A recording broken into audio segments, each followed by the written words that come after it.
Muted.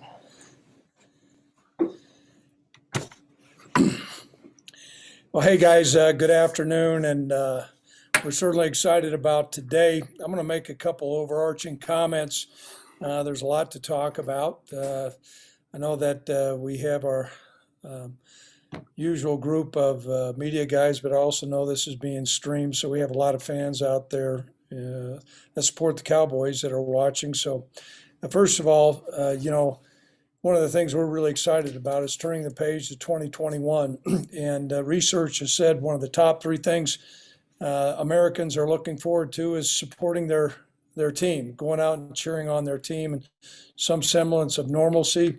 What I want to say to our fans is, everything I've been told, and I sit on a lot of national committees, is that the needle is really pointing in a favorable position that we're going to have a normal 2021 football season. And so I want to give a shout out to our fans. I want you to think about those times when you came to War Memorial Stadium on a Saturday afternoon and sun shines out and you see the horse gallop out leading those Cowboys out on the field, and we score a couple of touchdowns and the band breaks into the beer song and our students are jumping up and down and dancing, and you want to do it too. And so I'm encouraged about the outlook, really encouraged about our football team.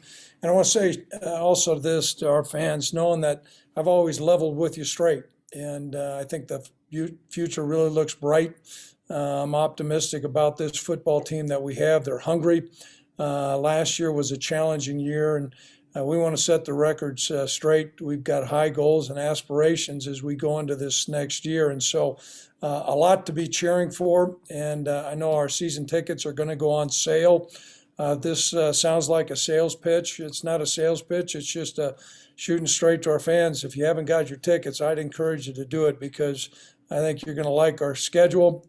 We're opening up with Montana State. Coach Vegan is up there, as you know. Coach Vegan and I go back 18 years, and shoot, I may even join the Bobcat Club after we play our first game. I want to wish him the very best, with the exception of the first game.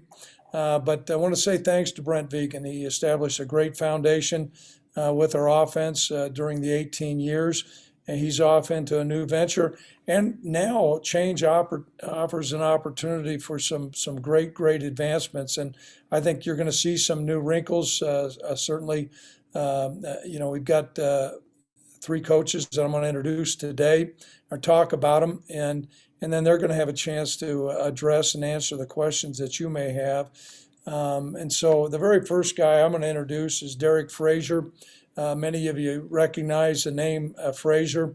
His father was a great football player here, was a team co-captain, I think, for the 1966 Sun Bowl team. His mother attended school here. And, everybody talks about fit and culture and things like that. And I think it's so important. Coach Frazier grew up in the end zones cheering on the Cowboys. He bleeds brown and gold. He's an offensive line expert. Coach Frazier coached at Fresno State many years, and I have a great deal of respect. When they were at Fresno State, he coached for Pat Hill and had great success, and then went to that school down south, which I won't say, but during that time I was always impressed with the offensive line. Those guys came off the ball. They protected well. They moved the line of scrimmage, and he was up at Central Michigan, then spent the last couple of years in the National Football League. So we're blessed to have a guy that's got that kind of experience. He comes to us from the New York Jets. So at this time, I'm going to bring Derek Frazier up to answer any questions or ask questions that you might have, and then I'll introduce our other coaches. So Derek, come on up.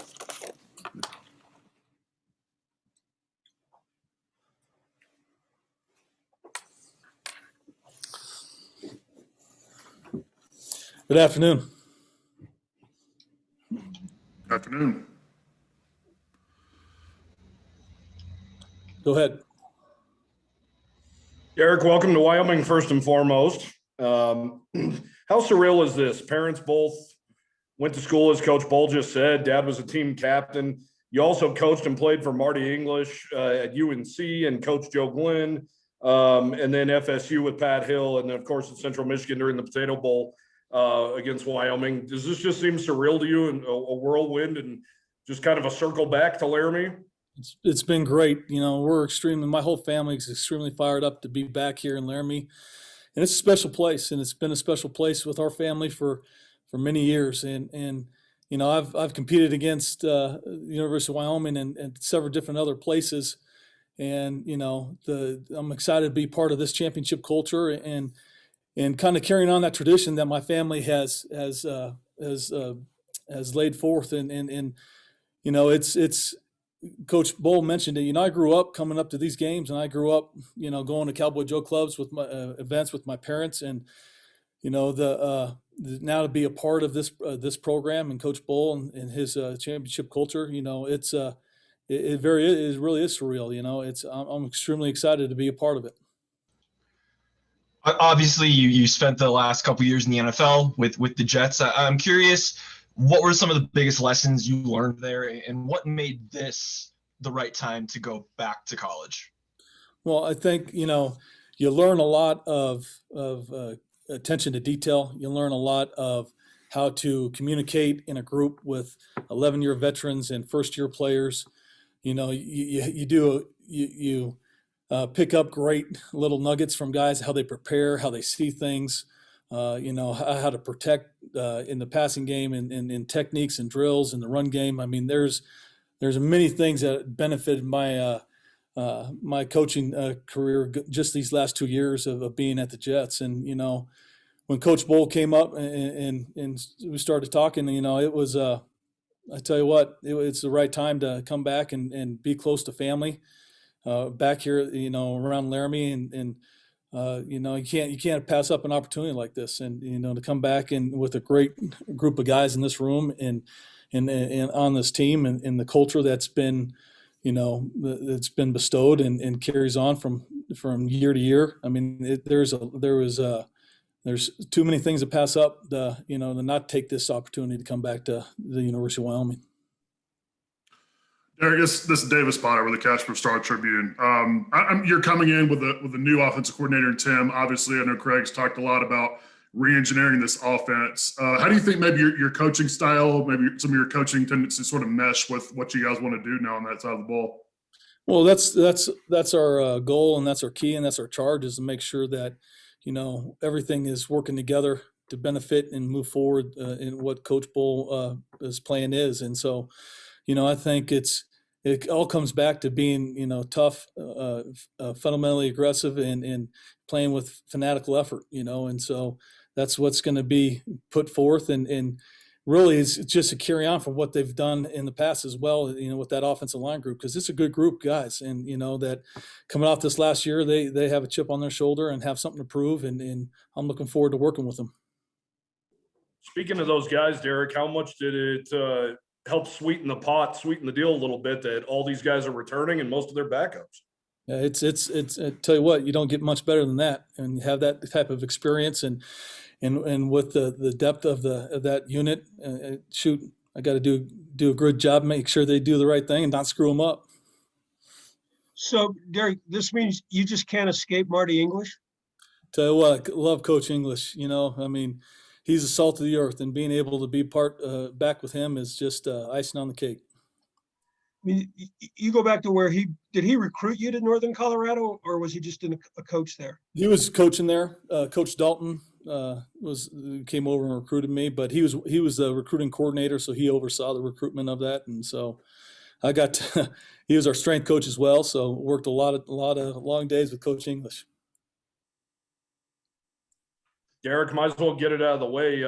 What happened on that goal line stand with Ryan Matthews and Fresno State in the New Mexico Bowl? Tell you what, you learn a valuable lesson not to leave it single width on the backside, and make sure you protect your edges. So I 100% understand that. Coach English doesn't let me forget it either. Did I read that your parents were in the stands and there's no way they were wearing Fresno State stuff? Yeah, well, I mean, my dad bleeds brown and gold, and so when we play University of Wyoming, I always told him, I go, hey, you can wear whatever you want, just you got to make sure you sit in your own section So, and now, I get to be invited back to Christmas since I'm on the right side again. So it's a good thing.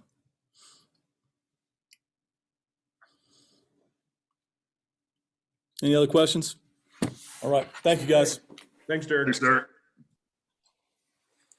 All right, guys, some good questions there. I think Davis, you've mentioned about us re-engineering our offense, and we've got to improve, and we've got to be more efficient in the passing game. I think we have some weapons offensively in the passing game. And so we're going to rely more on Mike Grant. He's going to be titled the coordinator of our passing game. Mike has coached here for the last several years. But this is the right time for Mike to take another step forward professionally. Like I said, we do have some weapons.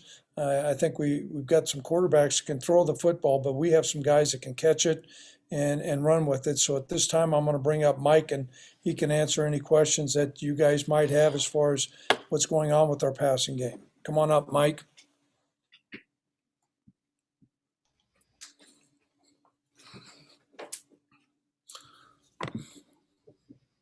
Hello. Hey, Mike, how's it going?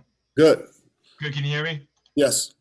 I don't know if you can boil it down to one thing, but when you look at last year's passing attack, what would you say was the biggest problem? And now that you are the passing game coordinator, what do you do to get this thing back on track?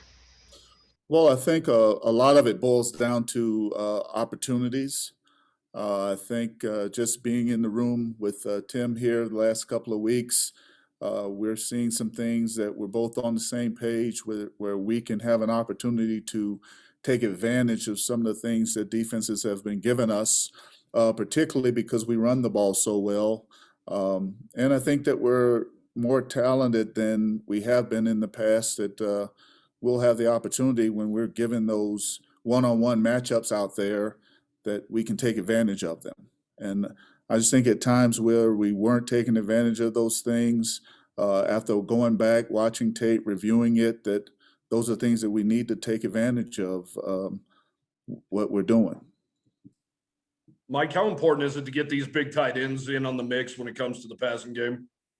Well, I think it's huge. We rely on them so much during the blocking phase of it. We're getting guys in matchups or in their personnel that they don't maybe want to try to cover. And, our tight ends are very athletic, can get involved in the passing game, can stretch a linebacker. Very few linebackers in our league are going to be able to cover a Trayton down the field and those kinds of things. So allowing those guys to not only do a lot of the stuff that they do in the run game, but allowing them to open up down the field, I think was really going to help us tremendously. Mike, what was that the biggest frustration or disappointment, whatever word you want to use, that you guys have been running the ball so well, yet you rarely could take advantage of that through the air when teams tried to stack the box against you guys?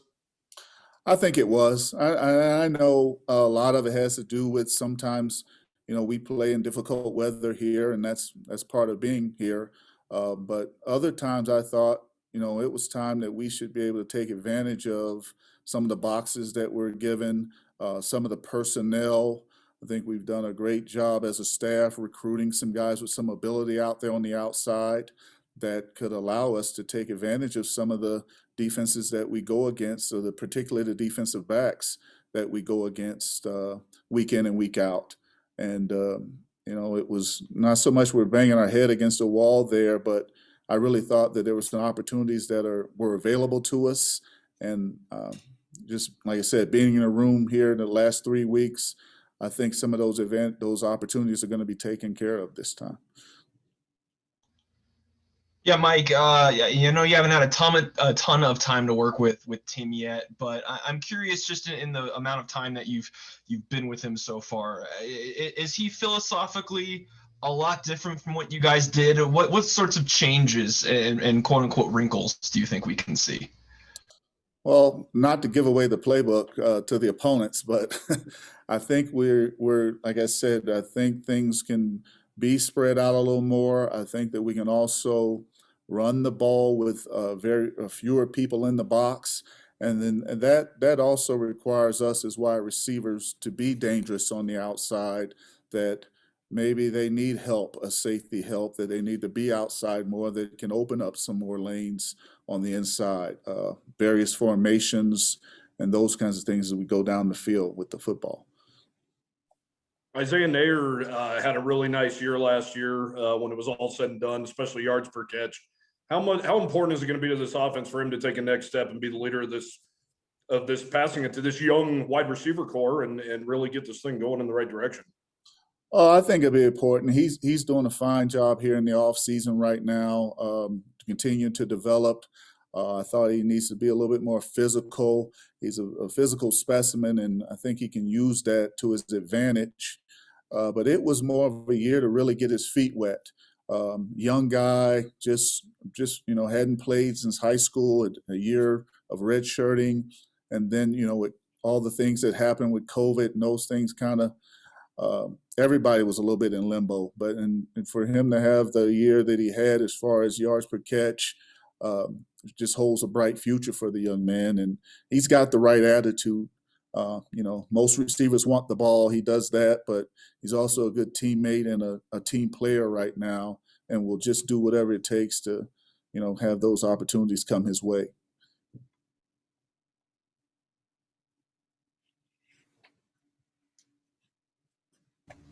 Got any more questions, guys? All right, thanks, Coach. Thank you. Thanks, Mike. Okay, guys, the next guy I'd like to talk about is Tim Polasek. He's going to be coaching our quarterbacks, and Tim and I have a long-standing relationship, which has been excellent. And there's no doubt in my mind he's a right fit for this job. When you talk about fit, I think a lot of times it's finding guys that have ability that also really want to be here. His wife's a Western North Dakota girl, grew up barrel racing. I don't know if Tim's ever been on a horse. We might put him on one of those mechanical bulls. But Tim and I go back many years. Actually, he was a young assistant coach at Wisconsin Stevens Point. And, we were able to connect many years ago. Every assignment that Tim was given, he's excelled at, whether it was coaching special teams, coaching running backs, coaching the fullbacks, the tight ends. And then Kurt Ferentz hired him at the University of Iowa to coach the offensive line. And that's one of the premier positions in college football when you're coaching the offensive line at Iowa. And he'd never coached the offensive line before. And we have a great deal of respect for Coach Ferentz. He and I talk an awful lot offline. And we saw the growth. This is the right time for Tim to stretch himself while he's not coached quarterback since, I think, 2002. That's a while ago. He was a great quarterback at Concordia. And if you want to know, just ask him how great he is. He'll tell you all his stats. But outside of that, he's a humble guy. And there's a new sheriff in town. And he's a riverboat gambler. You're going to see our offense open up a little bit, but we will not lose a mantra of Cowboy tough football. So it's my real pleasure to introduce Tim Polasek to Cowboy football. Come on up, Tim. And guys, I think you're going to enjoy talking to Tim.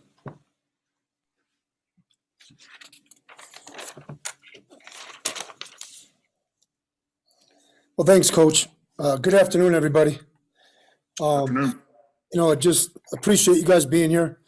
All the fans that are out there and taking the time to do this. I look forward to getting to know all you guys and working with you. I've always believed that relationship's important as we, support Wyoming football and get it out there nationally and across the Midwest and across the league. I want to take the moment just to thank a few people or a couple different groups of people. First and foremost, I guess, working back, from the most present, Kurt Ferentz and Brian Ferentz, just a special thank you to those guys. I've had some time to reflect, being in the hotel here for these two and a half weeks, and just the importance of, doing the basics, doing them really well, and the things that really matter, to having a successful, not only football season, but football career and football program. My heart goes out to those guys. My support goes out to those guys. I really appreciate the opportunity they gave me. Secondly, I'd like to, just thank all the former players that obviously, us as coaches, we can only continue to move forward and advance in this business with their excellent play and performance. And I've been real fortunate to coach some good players, some harder to coach than others, but I really do appreciate those guys. It's a big reason why I do coach college football and absolutely love this job. I mean, I know how fortunate we are as college coaches to be able to do what we do. I think that, without mentioning a special thank you to Coach, it's interesting. The further along down the road I got, I'm sure Seth Wallace at Iowa, next to my office, got a little bit tired about hearing about Coach Bohl and his philosophies and beliefs. But the longer I tracked in this business, I kind of just started to realize, man, my philosophies, the backbone of my beliefs, kind of were developed through 2006 and 12. With Craig Bohl and him being such an awesome mentor to me, and I look forward to his mentorship and his leadership and being with him. I'm excited. I got to be honest. We've always connected at the national convention, and we've been on the phone with each other and so forth and so on. But it's been a great 2 weeks just seeing him. I look to him a lot like a father, and he means a lot to me. I'd be remiss if I didn't thank my rock, Jill Palasek, who's back home going through another move, packing the bags and packing the boxes. And, I love her so much, and I'm starting to miss her. I told Coach, we got to get her up here. But we've found a wonderful home here in Laramie. It's been good. I've been able to get out into the community. We've had a Cowboy Joe event. I've really appreciated the people in Wyoming. So far so good. There's great places to eat, and the guys on the staff have been wonderful company. It's been good getting to know them. Right now our primary focus has been on terminology and scheme, within the system that's already in place. We're trying like heck to do everything we can to keep terminology the same so our guys can play fast, aggressive, and confident within the confines of our system. The guys have been phenomenal sharing their thoughts on the past, but quite frankly, we're more focused on moving forward and trying to get this thing, to where we can be an explosive outfit that takes advantage of all 53 yards width-wise, and then we got to be dominant on the midline. It's kind of one of those things, as fans watch the game, they kind of just see a play that's in the core compared to a play that's outside. I think we want to leverage Mike's group in the run game. We want to leverage Gordy's group in the run game, and that all starts with the guys up front, including Shannon Moore's, guys with the tight ends who oftentimes in the run game get overlooked. But right now, we're trying to get to know the kids as people and as students. That's first. And then second, we're trying to do a good job of getting to know them as athletes. And we're doing everything we can in the mornings to evaluate their movement skills and their ability. With that, we'll open it up for questions. Coach, you hadn't coached the offensive line before you went to Iowa. How much did that help you get a better understanding of even the areas where you had coached before, but maybe had become a little blind to outside other parts of it? I think that's a great question. Protection-wise, I feel like, 4 years ago, if I was, at the infant stages, I have a great deal of experience now. And that's probably been the one thing that's, been really good about Derek and I have been able just to start to communicate. Iowa's very much NFL concepts, as far as protection, very multiple in protections. I don't see us being that multiple here, but Derek's been able, to share what they had with the Jets, and then his time with Pat Hill, so we've been on the same page there. That would be the first thing I would say. And then the second thing I would say is just my appreciation for that group. Like, I've often said this, if we've had more guys that were O-line type guys, just, for the betterment of everybody else, right? I think the world would be a better place. I really enjoyed learning about their respect level for the group and for the team and doing everything they can to make everybody else's job easier. Those would be the couple things that I would comment on. I mean, those kids, and there hasn't been a day that hasn't gone by I haven't thought about that group that I left, because those are the bonds that you create with that kind of position group. It's a little bit easier to develop the relationship there as long as there's a respect level and a trust. Good question. I appreciate it. Hey, Tim, can you hear me? Yes, go ahead, Michael. I got two questions. The first, I have to ask, is the golf club story true? True. Okay. Second, I thought it was interesting. You brought up that your first thing that you're doing right now is meeting your players on a personal level. Why is that so important to you? Well, I think we're going to go out there and we're going to challenge these guys. I don't like necessarily using the word demand, but it's a hell of a lot better than demeaning, right? And so in order to coach these guys and to have a standard of excellence, I think we got to know those guys as people. One kid might respond a certain way to, aggressive coaching, and another guy might respond a little bit better if you're talking to him outside of the group. And so I think it's really important, and we're just getting started. This is going to take time, and that's one of the things that's exciting about a new job, but at the same time, it's one of those things that takes a great deal of work and effort, and I think that's a two-way street. I think that the kids got to learn I'm a different guy than Brent Vegan. I'm going to be a guy that believes in coaching it right now. I mean, we need to be proactive in making corrections and critiquing actions of kids and not necessarily attacking the person. But I think that has to happen. We got to go. And so I do think that's an important element. I think, they're the foundation of the program. And I know ever since I've been around Coach Bohl in 2006, we want to be player-led. Well, in order to know what you can get out of each and every guy, you got to know, where they're from, what really drives them, what makes them tick. And, it's been good so far, but it's handshakes in the weight room. It's high fives, on the field when they're working out. And so we're still in the process of doing that. And the golf club question is very true. The part that gets left out is just how generous the guy was, just sending it to me. So he basically ended up giving me the $250 to get to Fargo. And I'll never forget that. And I have a strong appreciation for everybody that's in Iola, Wisconsin, supporting me. Hey, Tim, in your conversations with Craig about this job and taking this job, what did he tell you? What did you guys talk about in terms of what he wanted this offense to look like sort of moving forward?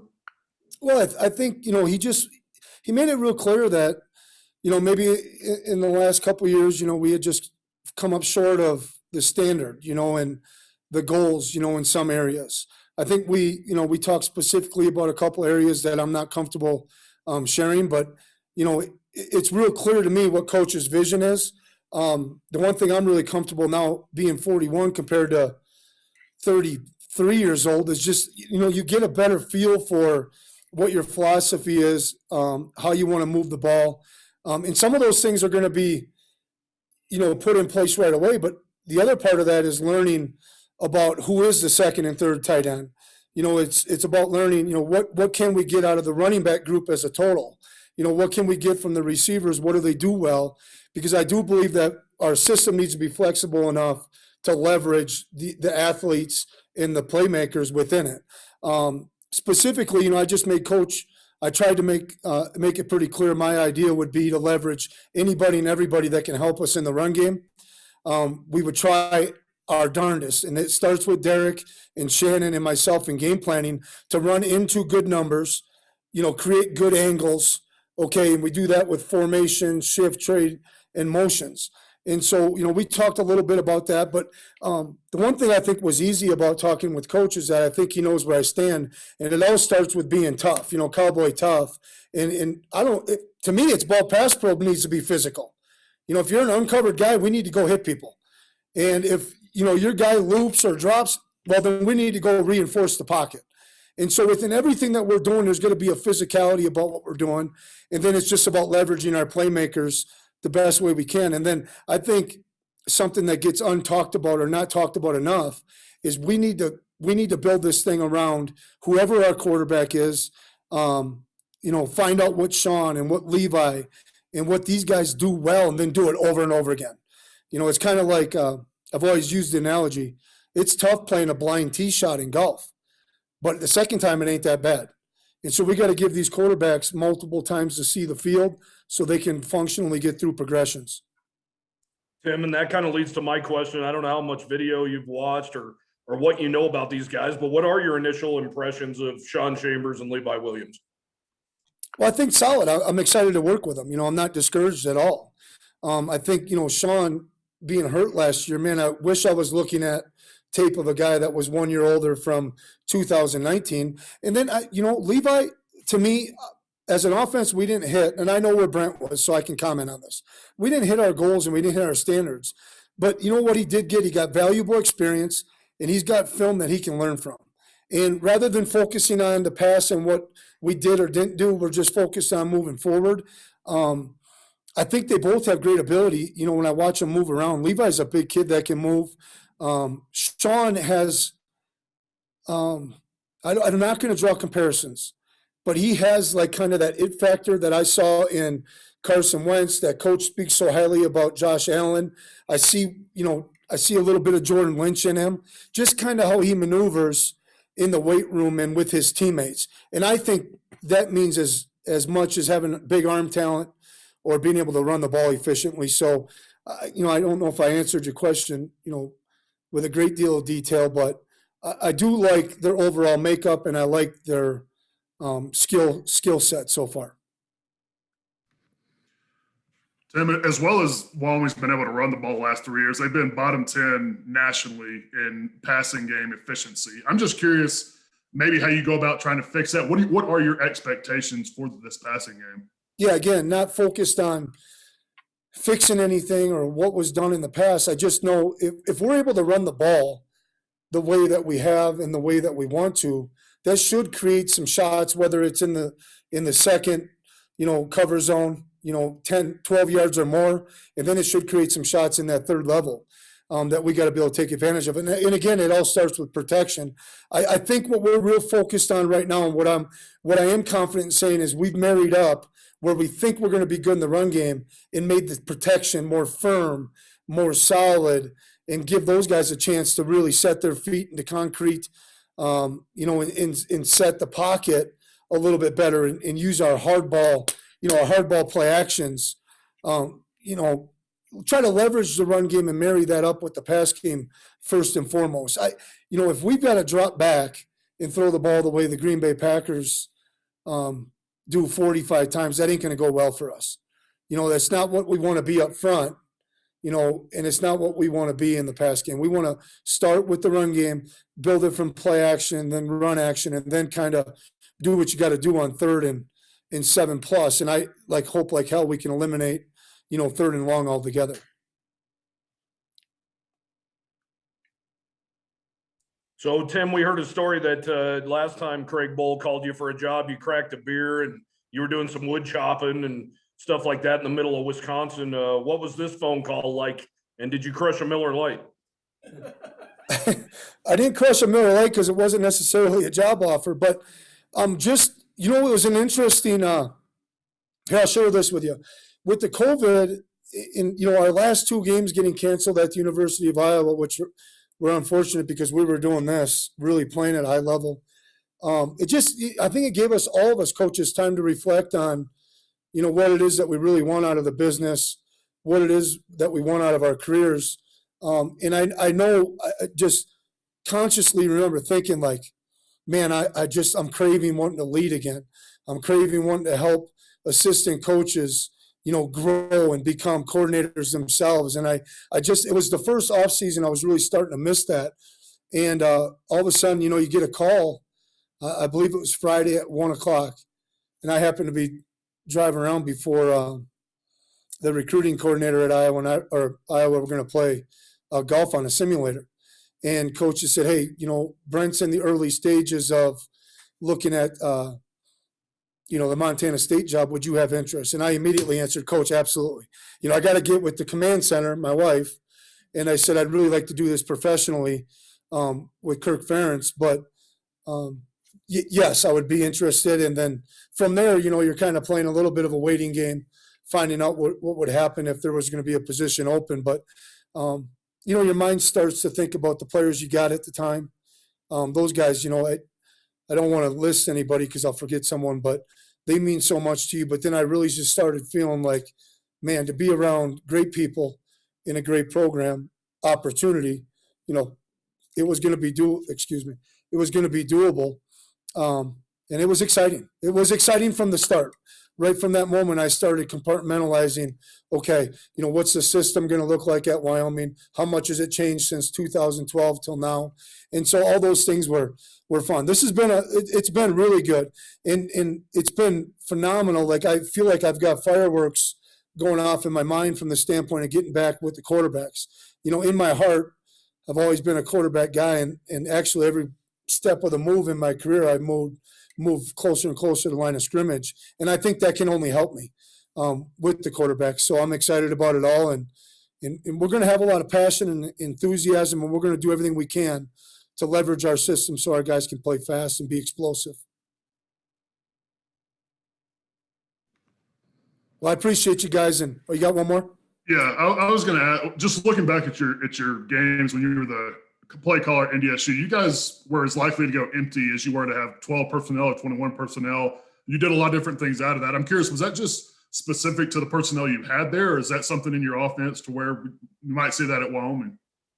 I think you could see again, I don't want to, heck, I just saw Brent on Friday and he showed me around the house, and I don't want to give anything away, but I think there's got to be, I'll say this, as everybody knows, there's got to be an element of option football. There's got to be an element of empty, and there's got to be an element of your overall personality that's got to show up. And so when we were at NDSU, we were fortunate to be piggybacking what Coach Bohl had built, and then what Chris Kleiman's vision was. And then we were fortunate. We had some good quarterbacks, and we had some pieces there. But we're going to be predictably unpredictable, like Coach likes to say. And we're going to make people defend all of our personnel groupings, all of our formations, and then the whole 53. I mean, that's, in my mind, that's what I keep coming back to. Run game and pass game, we got to be able to take advantage of the 53 yards, of width, and make people understand that we are going to create angles and leverage in the run game to take advantage of those things. Looking back on things in 14, it was interesting. Carson Wentz had broke his wrist and he missed 8 games. And it was kind of interesting. We went back to our basics when Easton Stick went in there, and we averaged 5 more points per game with him than we did with Carson. And I think a big part of that was just getting back to the run game and then play action, run game and play action, and then spreading people out. One more. They're giving me the thumbs up for one more. Okay. You mentioned at the very beginning that there was something about Craig Bohl that you've wanted to follow. That if you get the call from him, you're going to pick it up. What is it about Craig for you? I really believe this. Coach's vision in 2006 and 7 and 8 was like we were building something. We were getting ready to be playoff eligible. We were working through having some D2 kids, and there were some wonderful moments. Some of the best moments in my coaching career were in those years, beating some MAC schools, having some real dogfights with South Dakota State. But then we hit this patch in 2009 where, we were transitioning to being playoff eligible, and we learned real fast that we had to get through the school, Northern Iowa. And we weren't there necessarily physically. We weren't there with how the guys looked. And I remember distinctly, and this means so much to me because it's helped shape me. In 2009, we had a rough year. We had a bunch of injuries, all the excuses coaches would want to use. It happened to us. And we lost a bunch of tight games. And I remember with conviction, I can't tell you if it was January or if it was February. It was probably after the recruiting cycle. Coach, I never seen a coach talk so clearly about a vision for how we were going to practice, how we were going to walk around the facility, how we were going to recruit. And from that time, I remember saying it, man, we're going to win the national title. I didn't know if it was going to be 10 or 11 or 12. I didn't know it was going to be, for Coach, it was 3 in a row, right? I had left in 13, but man, I remember taking notes and going, oh my God, this is the key. This is the key to my career. Somehow this is going to mean something. And so from that standpoint, that clear vision, the concise plan and how to get the job done, whether it's double repping or how you're going to recruit and being methodical and going out, Coach says this all the time, we got to go out and harvest our crops. Well, he's talking about getting into 8 schools and not taking, time for a 20-minute nap. And I still recruited at Iowa like a Division III coach. Get in as many places as possible, turn over as many stones as possible. And that's what I crave that individually. And then on top of it, I'm not going to tell you the specifics, but me and Coach share a lot of the same, hobbies and interests away from the field, which is far few in between for me. But I know what I like away from the field or away from the players. And I've always appreciated sharing time with Coach doing those things. Hey, I appreciate everybody. I'm telling you, I look forward to getting to know you guys better. All right, have a good afternoon, guys. Thanks, Tim. Okay, like I said, guys, new sheriff in town. You'll enjoy meeting him.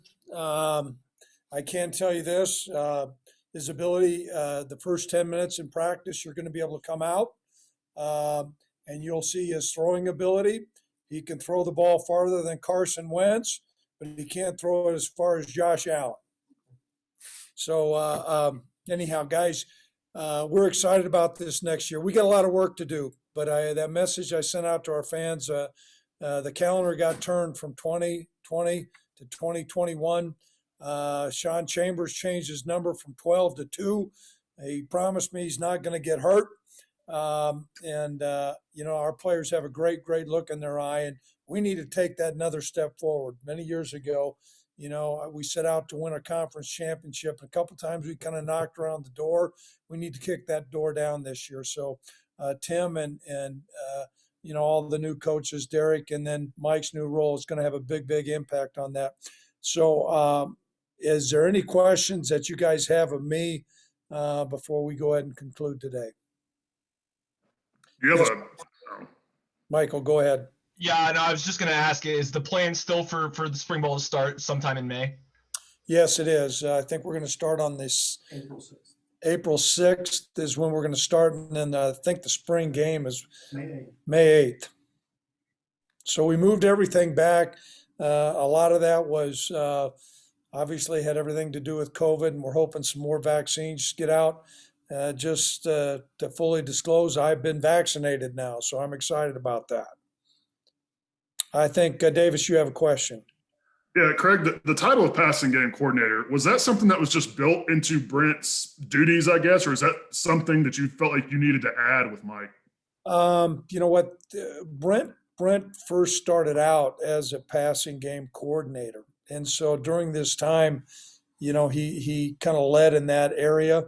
That's not to say that Tim's not capable at all of designing great passing game, but Mike's got a great deal of experience. And so to piggyback off everything as we re-engineered this staff, it was important for us.